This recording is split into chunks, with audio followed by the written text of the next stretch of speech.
অনেক মা বোন স্বামী তাদেরকে সুন্দর জামা কাপড় যদিও কিনে দেয়, তারা বাড়িতে সুন্দর জামা কাপড় পরে না, ওই যেই জামা কাপড় এটা পুরাতন এটাই পোশাক গায়ে লাগায় রাখে। সুন্দর জামা কাপড় তখন পরে যখন বাড়ি থেকে কোথাও বেড়াইতে যায় তখন। কিন্তু মা বোনেরা এটাই জানেন না তাদের সুন্দর পোশাক পরিধান করা হচ্ছে স্বামীর সামনে। কার সামনে? স্বামীর সামনে। কিন্তু তারা বাড়িতে সুন্দর পোশাক পরিধান করেন না স্বামীর সামনে। ওনারা বাহিরে বাহির হইলে তখন সুন্দর পোশাক লাগায়, সুন্দর জামা কাপড় লাগায়। আল্লাহ রাসূল এই ব্যাপারে নিষেধ করেছেন। ইনশাআল্লাহ আমি প্রত্যেকটি বিষয় আপনাদেরকে কথা বলবো। আজকে সূরা আরাফের 26 নম্বর আয়াতের তাফসীর করব ইনশাআল্লাহ। আপনারা মনোযোগের সাথে শোনার চেষ্টা করুন। আল্লাহ তাআলা কোরআনুল কারীমের সূরা আরাফের 26 নম্বর আয়াত আল্লাহ বলেন, বিসমিল্লাহির রহমানির রহিম, ইয়া বানি আদামা কদ আনজালনা আলাইকুম লিবাসান ইউয়ারি সাওআতিকুম ওয়ারিশা। আল্লাহ তাআলা বলেন, হে আদম সন্তান, নিশ্চয় আমি তোমাদের জন্য এমন পোশাকের ব্যবস্থা করেছি যা তোমাদের লজ্জাস্থানকে ঢেকে রাখবে এবং যা হবে তোমাদের সৌন্দর্য। আল্লাহ তাআলা কোরআনুল কারীমে বলছেন, হে আদম সন্তান, আমি তোমাদের জন্য এমন পোশাকের ব্যবস্থা করেছি যা তোমাদের লজ্জাস্থানকে ঢেকে রাখবে। দ্বিতীয়ত, যে পোশাক তোমাদের সৌন্দর্য, আল্লাহ তাআলা বলেন, ওয়ালিবাসুত তাকওয়া যালিকা খায়রুন, আর তাকওয়ার পোশাক হলো সর্বোত্তম পোশাক। আল্লাহ তাআলা যেই পোশাকের ব্যবস্থা করেছেন, প্রথম বলেছেন এটা হলো আমাদের গায়ে যেই মনে করেন সুতি জামা কাপড়গুলো আমরা পরি, এই পোশাক। দ্বিতীয়ত আরেকটা পোশাক, এই পোশাকের নাম হলো ওয়ালিবাসুত তাকওয়া যালিকা খায়রুন। বলছে আরেকটা পোশাকের নাম হলো তাকওয়ার পোশাক, যে পোশাকটা উত্তম পোশাক। কাপড়ের পোশাক দর্জি দোকানে গস কাপড় নিয়ে নিলে বানিয়ে দেয়, আর যেটা তাকওয়ার পোশাক এটা নিজে তৈরি করে নিতে হয়। কিভাবে? যে ব্যক্তি তাকওয়ার পোশাক তার শরীরে লাগায়, তার ভিতরে এক নাম্বার খোদাভীতি থাকবে, আল্লাহর ভয় থাকবে। খোদাভীতি আল্লাহর ভয় যার ভিতরে থাকবে, সে কোনো বাজে কাজ করবে না, খারাপ কাজ করবে না, মন্দ কাজ করবে না। তার শরীর কখনো অন্য কোনো, এক কথায় হারাম সম্পদ বলেন, হারাম টাকা পয়সা বলেন, হারাম জিনিস দ্বারা কখনো তার শরীর অপবিত্র হবে। তাহলে এই পোশাকের নাম হইল তাকওয়ার পোশাক। বলেন, এই পোশাকের নাম কিসের পোশাক? তাকওয়ার পোশাক। তাহলে তাকওয়ার পোশাক যাদের দেহে থাকবে, এরা কোনোদিন অপবিত্র জিনিস ধরবে না, কোনো বাজে কাজ করবে না, কোনো অপবিত্র কাজের দিকে যাবে না, ওরা হারাম সম্পদের দিকে তারা হাত বাড়াবে না। এটা হলো তাকওয়ার পোশাক। আর যেই লেবাস হলো স্বাভাবিক লেবাস, এই লেবাস যারা পরিধান করবে, আল্লাহ তাআলা এদের লজ্জাস্থানও ঢাকাবেন এবং তাদের সৌন্দর্য বৃদ্ধি করবেন। আল্লাহ তাআলা বলেন এরপরে, যালিকা মিন আয়াতিল্লাহ, এই পোশাক হলো আল্লাহর নিদর্শন। কার নিদর্শন? লাআল্লাহুম ইয়াযাক্কারুন, আশা করা যায় যে তারা এই উপদেশ গ্রহণ করবে। তাহলে আমি দুই পোশাকের কথা আপনাদেরকে বলেছি। এক পোশাক হলো সুতির, মানে যে সুতার পোশাকগুলা, কাপড় এক কথায়। আর দুই নাম্বার পোশাক হলো তাকওয়ার পোশাক। দুই পোশাক দুইটা কাজ করে। কাপড়ের পোশাক শরীরে থাকলে এক নাম্বার লজ্জাস্থান ঠিক করে, ঢাকনা রাখে। দুই নাম্বার আমাদের সৌন্দর্য বৃদ্ধি করে।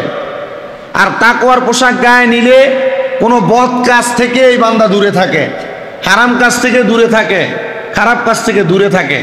তাহলে আল্লাহ তাআলা আমাদেরকে তাকওয়ার পোশাক এবং কাপড়ের পোশাক, দুই পোশাকের সৌন্দর্য আমাদের গায়ে ধারণ করার তৌফিক দান করুন। মুহাব্বতের আওয়াজে পড়েন আল্লাহুম্মা আমিন। আসেন আল্লাহ তাআলা কি বলেন, রসুলের মাধ্যমে জানাচ্ছেন। তিরমিজি শরীফের 2য় খণ্ডের 109 নম্বর পৃষ্ঠার 2819 নম্বর হাদিস। নবীজি বলছেন, ইন্নাল্লাহা ইউহিব্বু আন ইয়ারা আসারু নি'মাতিহি আলা আবদিহি।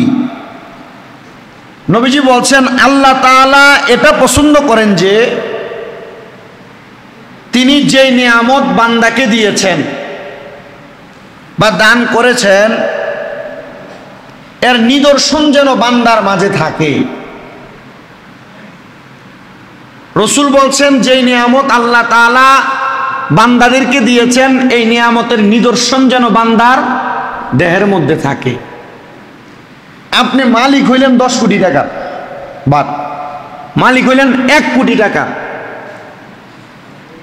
আপনি একটা শার্ট পরেন, পাঞ্জাবি পরেন, এটার ভিতরে ময়লা লাগা থাকে, মনে হয় যে আপনি মানুষের কাছ থেকে কুইজা খান।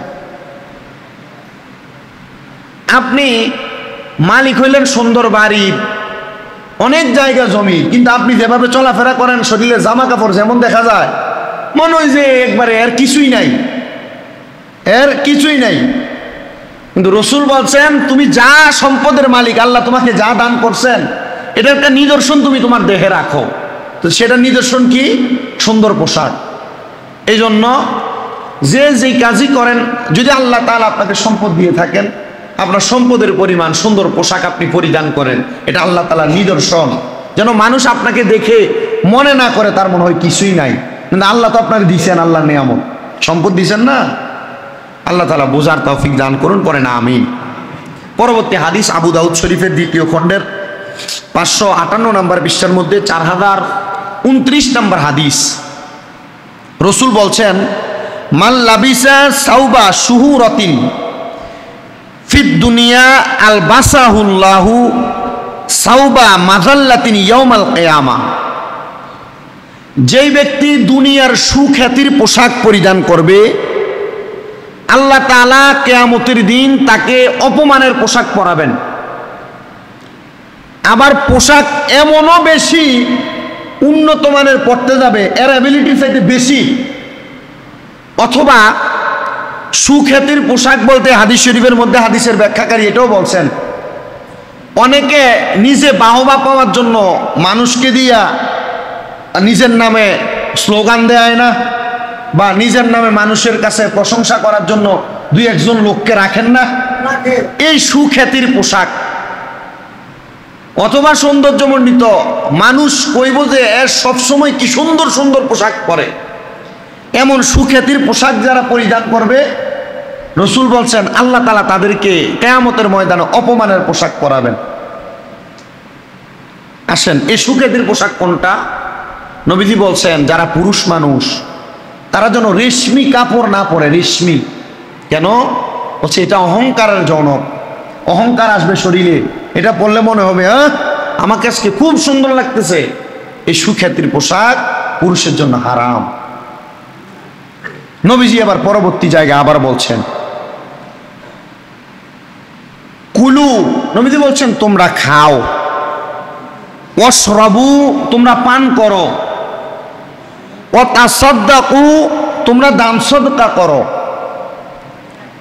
ওয়ালবাসু, তোমরা পরিধান করো, মালাম ইউখালিতহু ইসরাফু ওয়ালা মাখিলাতুন, যতক্ষণ না তোমাদের এই খাওয়া পোশাক পরিধান করা অপব্যয় অহংকারে পতিত না হয়। আল্লাহর হাবিব বলছেন তোমরা খাও, তবে খাওয়ার ভিতরে যেন কোনো অহংকার না আসে। তোমরা পোশাক পরিধান করো, ততক্ষণ পর্যন্ত এই পোশাকের মাধ্যমে যেন কোনো অহংকার তৈরি। দ্বিতীয়ত আল্লাহর হাবিব আর একটা হাদিস বলছেন, যেটা বুখারী শরীফের 2য় খণ্ড 860 নম্বর পৃষ্ঠার হাদিস শরীফ। নবীজি বলছেন, মাররা রাজুলুন ওয়া আলাইহি সাওবানি আহমারানি ফাসাল্লামা আলা নবী সাল্লাল্লাহু আলাইহি ওয়াসাল্লাম ফালাম ইয়ারুদ্দা আলাইহি নবী সাল্লাল্লাহু আলাইহি ওয়াসাল্লাম। হাদিস শরীফে নবীজি এভাবে বলছেন, এক ব্যক্তি নবীজি সাল্লাল্লাহু আলাইহি ওয়াসাল্লামের সামনে দিয়ে যাচ্ছেন, তার পরনে ছিল লাল রঙের পোশাক। একটু মনোযোগ দিয়েন, তার পরনে কি রঙের পোশাক ছিল? ফাসাল্লামা আলা নবী, ওই ব্যক্তি নবীজির সালাম দিছে, আসসালামু আলাইকুম ওয়া রাহমাতুল্লাহ। ফালাম্মা ইয়ারুদ্দা আলাইহি নবী, কিন্তু নবীজি তার সালামের জবাব দিছে না। সাহাবায়ে কেরাম নবীকে প্রশ্ন করছে পরে, ইয়া রাসূলুল্লাহ, এই ব্যক্তি আপনাকে সালাম দিল, আপনি তার সালামের জবাব দিলেন না? নবীজি আবার ইঙ্গিত করে বলছেন সে লাল রঙের পোশাক পরছে, এই পুরুষের জন্য লাল রঙের পোশাক পরা হারাম। তাহলে লাল রঙের পোশাক পরিহিত পুরুষের সালামের জবাব রাসূল দেয় নাই। পরবর্তী হাদিস, যে হাদিস তিরমিজি শরীফের প্রথম খণ্ড 302 নম্বর পৃষ্ঠার 1720 নম্বর হাদিস। নবীজি বলছেন আন আয়েশা রাদিয়াল্লাহু তাআলা আনহা, নবীজির স্ত্রী বর্ণনা করছেন, আন্না আসমা বিনতে আবি বকরিন দাখালাত আলা রাসূলিল্লাহি সাল্লাল্লাহু আলাইহি সাল্লাম। মা আয়েশা বলছেন নবীজি আমার ঘরে, এমন টাইমে আমার ছোট বোন আসমা বিনতে আয়েশা, মানে নবীজির আমরা যেটা শালিকা কয় আর কি, শালি, নবীজির হুজরা মুবারকের মধ্যে আগমন করলেন। তো যখন আগমন করছেন তখন ওয়া আলাইহা সিয়াবুন রিকাকুন, হযরত আসমার শরীরে যে পোশাকটা ছিল এই পোশাকটা ছিল পাতলা কাপড়, পাতলা। এখনকার মেয়েরা ডিজাইন করা কাপড় পরে না, যা পরলে শরীর মনে করেন হাত দেখা যায়, আবার জামা কাপড় পরলে মাজা দেখা যায়, শরীর দেখা যায়, এমন পাতলা কাপড় পরে না। আমাদের আয়েশা বলছেন যখন হযরত আসমা নবীজি যেই ঘরে বসে এই ঘরে আসলেন, তার শরীরের মধ্যে পাতলা একটা কাপড় ছিল। ফাআরাদা আনহা রাসূলুল্লাহি সাল্লাল্লাহু আলাইহি সাল্লাম, নবীজি সাল্লাল্লাহু আলাইহি সাল্লাম তখন তার দিক থেকে মুখটা ফিরিয়ে নিছেন। কি করছেন? মুখ ফিরিয়ে নিছেন।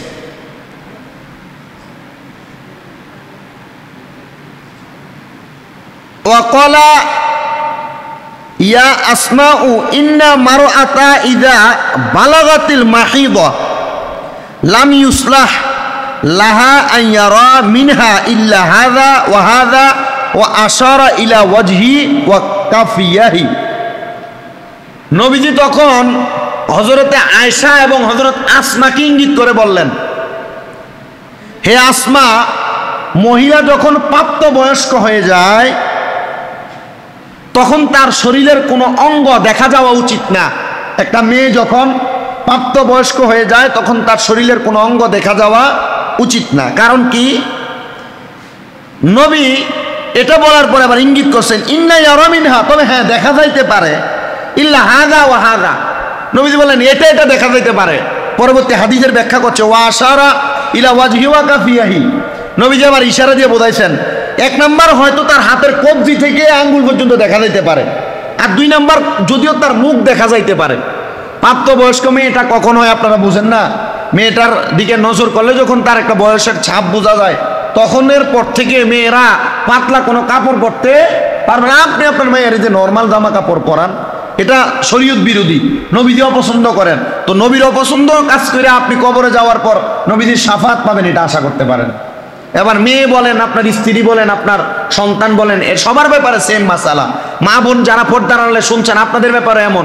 এজন্য মেয়েদেরকে পাতলা কোনো কাপড় পরা এটা আল্লাহ রাসূল হারাম করছেন। শুধু তাদের হাতের কবজি থেকে আঙ্গুল, মুখটা যদি স্বাভাবিক দেখা যাইতে পারবে, এর চাইতে বেশি দেখা যেতে পারবে, এটা আল্লাহ রাসূলের কথা।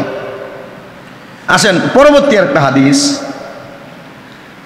আমাদের সমাজে অনেক মেয়েরা প্যান্ট পরে, প্যান্ট পরে না, আবার অনেক এখন ছেলেরা যে চুলের স্টাইল আসছে, চুলগুলা মেয়েদের মতো রাখা, বাবরি চুল না কিন্তু, আবার দেখেন সুন্নত যেটা এটা না, মনে করেন এখান দিয়ে ছোট এখান দিয়ে ছোট হয়, সে কিছু চুল রাখছে এমন বড় অবস্থা, একবারে মেয়েদের মতো। নবীজি এ ব্যাপারে 1500 বছর আগে সাবধান করে গেছেন। যে হাদিস আবু দাউদ শরীফের মধ্যে রয়েছে, আবু দাউদ শরীফের 2য় খণ্ড 666 নম্বর পৃষ্ঠা 4098 নম্বর হাদিস। নবীজি বলছেন সিনফানি মিন আহলিন নারি লাম আরাহুমা, এবং বলছেন আর রাজুলা ইয়ালবিসু লিবাসাতান মারআতি ওয়া মারআতা তালবিসু লিবাসাতার রাজুল, যে পুরুষ মহিলার পোশাক পরিধান করে এবং যেই মহিলা পুরুষের মতো পোশাক পরিধান করে, আল্লাহর হাবিব লান রাসূলুল্লাহ সাল্লাল্লাহু আলাইহি ওয়াসাল্লাম তাদেরকে লানত দেয়। যদি কোনো মহিলা পুরুষের পোশাক পরে, এবার মহিলা যদি পুরুষের জুতো পরিধান করে, যদি পুরুষের প্যান্ট পরিধান করে, যদি পুরুষের শার্ট গেঞ্জি পরিধান করে, যদি পুরুষের কোনো কিছু মাথায় দেয়, তাহলে আল্লাহ রসুল বলছেন কি, আমি তাদেরকে লানত প্রদান করলাম। এটা আল্লাহর রাসূলের পক্ষ থেকে লানত। দ্বিতীয়ত নবী সাল্লাল্লাহু আলাইহি ওয়াসাল্লাম বলছেন, সিনফানি মিন আহলিন নার লা মারহুমা, দুই শ্রেণীর মানুষ জাহান্নামী যাদেরকে আমি দেখিনি। নবীজি আগে বলে গেছেন দুই শ্রেণীর মানুষ জাহান্নামী। বলেন কয় শ্রেণীর? দুই শ্রেণীর মানুষ জাহান্নামী। নবীজি বলছেন তাদেরকে আমি দেখি নাই, মানে নবীজি দুনিয়া থেকে রওজা মুবারকে যাওয়ার পরে এই মানুষগুলো বের হবে। ইয়া রাসূলুল্লাহ, তারা কারা?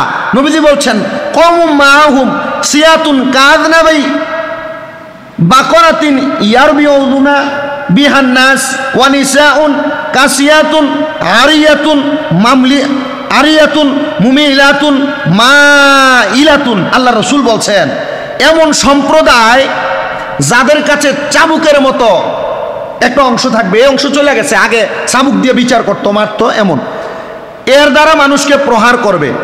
আরেক শ্রেণীর মানুষ হলো এমন মহিলা যারা কাপড় পরিধানকারিণী হয়েও তারা উলঙ্গ থাকবে। এমন মহিলা যারা পোশাক পরবে মনে হবে এটা ল্যাংটা, উলঙ্গ, পোশাক পরিধান করে না। পোশাক না পরলে শরীরের অঙ্গ প্রত্যঙ্গ যেমন বোঝা যাইতো, এ পোশাক পরার কারণে তার শরীরের অঙ্গ প্রত্যঙ্গ এমনই বোঝা যায়। নবী বলছে ওই ব্যক্তি, দুইজন জাহান্নামীর ভিতরে ওই মহিলারাও তারা যারা পোশাক পরিধান করার পরও কি থাকবে? উলঙ্গ থাকবে।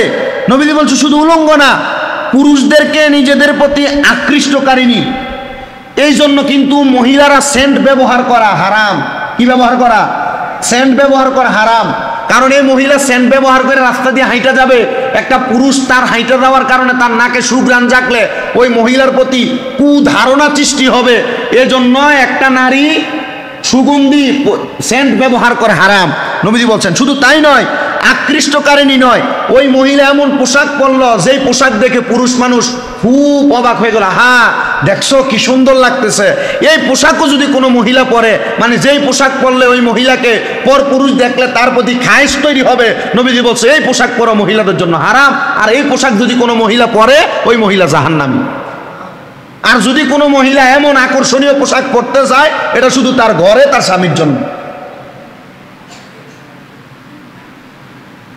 নবীজি বলছেন আরেক প্রকার মহিলা আছে জাহান্নামে যাবে, রুউসুহুন্না কাসনিমাতিন বুখতিল মাইলাতি লা ইয়াদখুলুনাল জান্নাহ।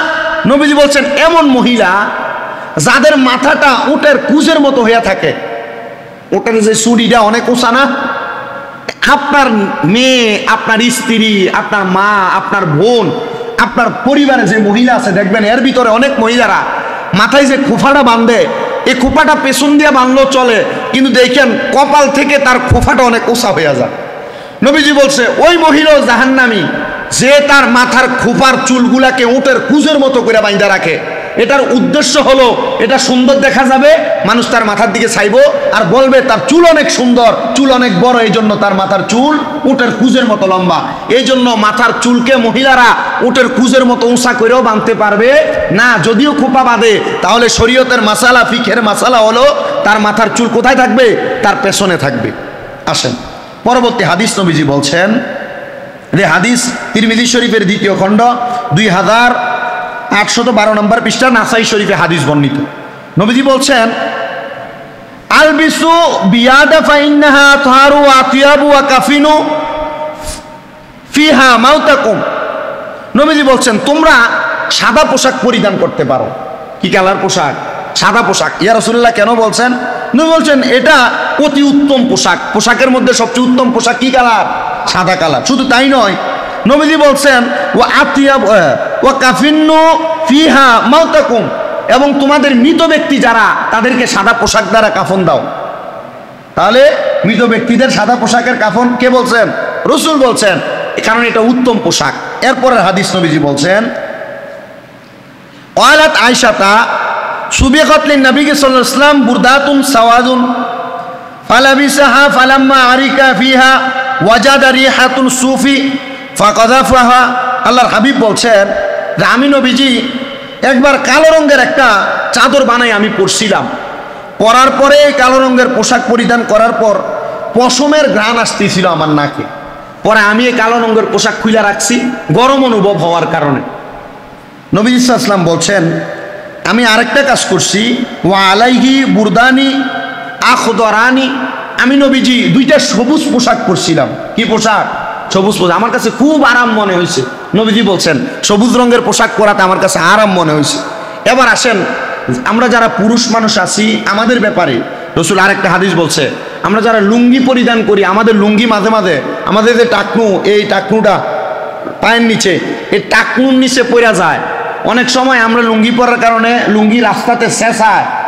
নবীজি বলছেন কি শোনেন এই ব্যাপারে, মা আসফালা মিনাল কাবাইনি মিনাল ইজারি ফাফিন নার, দুই পায়ের গোড়ালির নিচে শরীরের নিম্নাংশের কাপড় যে পরিমাণ স্থান দেখে রাখে, মানে দুই পায়ের টাকনুর নিচে যদি কোনো পুরুষের লুঙ্গি ঝুলে থাকে বা এই টাকনুর নিচে যতটুক আপনার পোশাক যাবে, তখন এই নিচের যে পোশাকটা ঢাকনা থাকবে, এই ঢাকনা থাকার কারণে ওই অংশটা জাহান্নামে যাবে।